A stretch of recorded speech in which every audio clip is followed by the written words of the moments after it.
Hi, I'm Gary Malkin from wisdomoftheworld.com.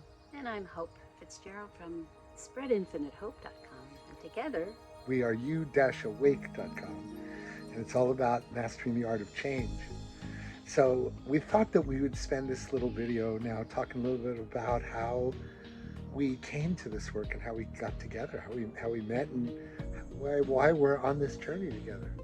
yeah, it all started for me back in 2001 when my minister of the church I was going to at the time gave me a copy of a CD, and it just said Graceful Passages, scrawled in a felt tip pen on it.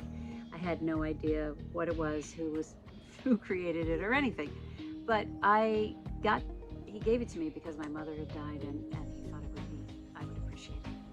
So one night my husband and I sat down and listened to it straight through and absolutely bawled our eyes out. I mean, wow, it is the most profound, powerful work. It illumined minds talking about what really matters, but underscored by this incredible music. This music that just cracked our hearts open. And I always remembered that night. And 8 years later, this guy walks through my front door, and by then I knew that he was the one who had written the music. And I had already been on a path of diving into death and facing death, working with people who were transitioning. And it was a topic that actually fascinated me from the time I was in high school.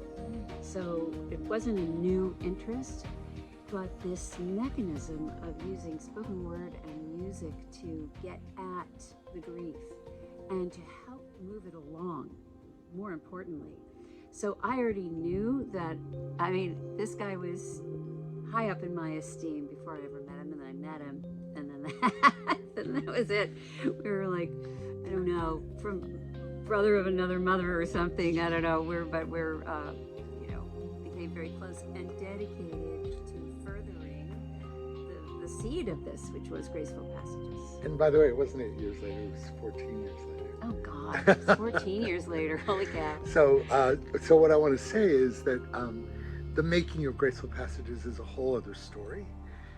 But this moment that happened for me was we were on the couch in our beautiful home together in New England, and I basically said if I had a year to live, the one thing I would focus on is how to, on any level, shift people's understanding of our impermanence and our, the fact that we'll disappear one day, from a cognitive place to a more multidimensional place, to a more emotional and spiritual understanding that we really, really, really are going to die. And I keep on quoting the Bhagavad Gita paraphrase that what is the most remarkable thing in all of the world? And each of us think is what they said 5,000 years ago. Each of us will die, but no one ever thinks it will happen to them. So this condition has been going on for a long time. And I thought when Michael and Doris Stillwater and I created Graceful Passages, we spent 3 years and 2,000 hours in the recording studio, part of it with a full orchestra at Skywalker Sound, to score the spoken word the way it was, as if it was a motion picture. And what many people don't understand is one of the most misunderstood or not understood is a better way, art forms is the art of film scoring. And when you score something, like as if it's a film, it actually awakens the core emotional intent of the director and allowing people to actually feel what's happening to the character. Well, this modality is called alchemical wisdom, is how I titled it. And it's a whole other story, and we're committed to making these videos short and sweet.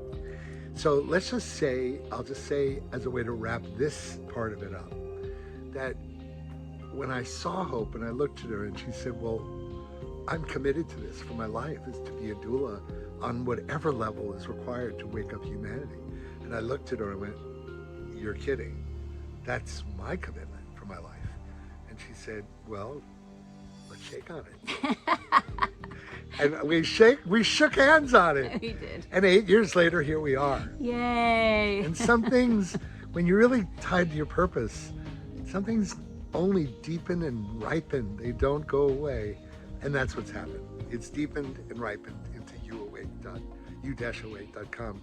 So more to tell you about around why grief is just the first, grief literacy is just the first step of a 4-step process that Hope divined in some magnificent way that we're thrilled to be able to share with you. So more later, and that'll be it. Signing out for now.